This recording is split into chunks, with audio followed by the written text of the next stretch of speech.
Ano mangyayari sa aking application for reclassification kung mapasama ko sa comparative assessment for reclassification o career? Magandang araw po mga kaguro. Ito po marahil ang mga katanungan ng mga nakakita na ng resulta ng kanilang application for reclassification. Ayon po sa DO34 Series of 2025, ang resulta po ng career ay valid until fully exhausted.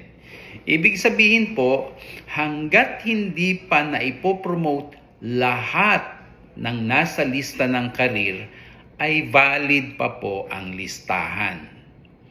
Taon-taon po ay may mapopromote, pero kung ilang po sila ay nakadepende sa budget allocation na matatanggap ng Schools Division Office. Ano naman po ang dapat gawin kung hindi ka nakapag-apply, na DQ o hindi nakasali sa career?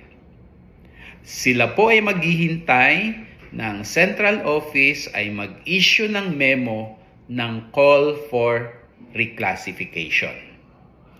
Paki-comment po para sa inyong mga katanungan. Paki-like, share at subscribe po sa aking Facebook page, YouTube channel, TikTok at Instagram accounts na Tambayan ni Sir. Maraming pong salamat at muli magandang araw.